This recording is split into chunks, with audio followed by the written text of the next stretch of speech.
आधुनिक भारत में gas cylinder book करना स्मार्टफोन पर एक टैप का काम है, लेकिन उसे अपनी रसोई तक पहुंचाने में हफ्तों लग जाते हैं।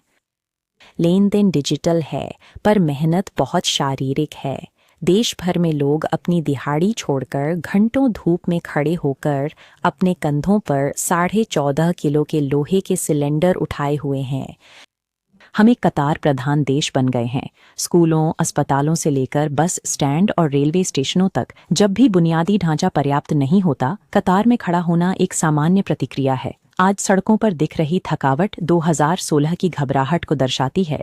तब भीड़ अपनी बचत बचाने की कोशिश कर रही थी। आज वे एक खाली धातु के डिब्बे के लिए अपनी गरिमा का बलिदान कर रहे हैं। कमी इतनी गंभीर है कि धार्मिक संस्थाएं भी ईंधन का राशन कर रही हैं। अयोध्या में हजारों तीर्थयात्रियों को भोजन कराने वाली राम रसोई को ताला लगाना पड़ा।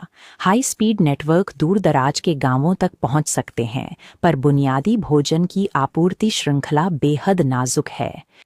कई लोगों के लिए 5G इंटरनेट एक गौण चिंता है जब चूल्हा ही न जले। यह समझने के लिए कि एक बढ़ती आर्थिक शक्ति अचानक चाय का पानी क्यों नहीं उबाल पा रही, हमें हजारों मील दूर देखना होगा। भारत अपना 60% लिक्विड पेट्रोलियम गैस मध्य पूर्व से आयात करता है, जो एक खतरनाक संकीर्ण मार्ग हॉर्मुज जलड मरुमध्य से होकर आता है। क्षेत्रीय संघर्षों ने इस मार्ग को अवरुद्ध कर दिया है। टैंकरों के सुरक्षित रूप से न चल पाने के कारण हमारी गैस आपूर्ति फंसी हुई है।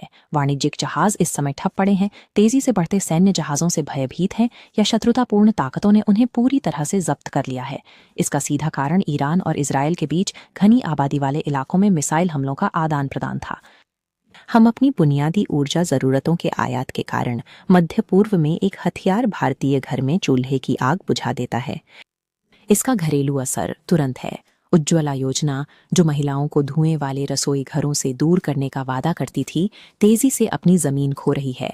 लखनऊ जैसे स्मार्ट शहरों में परिवार और चाय विक्रेता आधुनिक चूल्हे छोड़ रहे हैं। अपना व्यवसाय बचाने के लिए वे लकड़ी और गोबर से जलने वाले पुराने मिट्टी के चूल्हे बना रहे हैं। जब भी आपूर्ति श्रृंखला टूटती है, अवसरवादी उस जगह को भर देते हैं। एक राष्ट्रीय संकट उन लोगों के लिए भारी मुनाफे का मौका देता है जो हताशा का फायदा उठाना चाहते हैं। दिन में गैस एजेंसियां अपने गेट पर स्टॉक नहीं है कि बोर्ड लगा देती हैं, लेकिन रात में वही सिलेंडर चोरी छिपे 3000 रुपए तक में बेचे जाते हैं। ये मध्यम वर्ग के लिए एक क्रूर चुनाव है। वे सड़क पर जलाऊ लकड़ी ढूंढ सकते हैं या इतनी महंगी कीमतें चुका सकते हैं कि बच्चों की स्कूल फीस से समझौता करना पड़े।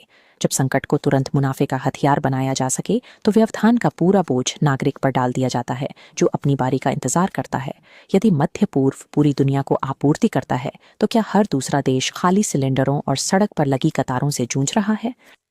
जापान, दक्षिण कोरिया जैसे देश इन्हीं समुद्री मार्गों पर निर्भर हैं, फिर भी उनके नागरिक लाइन में नहीं खड़े। ये देश वैश्विक शिपिंग बाधाओं से बचे रहते हैं, क्योंकि उनकी सरकारें आपातकालीन भंडार रखती हैं। उन्होंने रणनीतिक भंडार में निवेश किया, जो विदेशी युद्धों से निपटने के लिए बनाए गए थे। भारत का संकट बिना सुरक्षा कवच की निर्भरता का परिणाम है। हमने 1 अरब लोगों को LPG पर निर्भर कर दिया, उन्हें वैश्विक झटकों से बचाने के लिए आवश्यक सुरक्षा जाल बनाए बिना।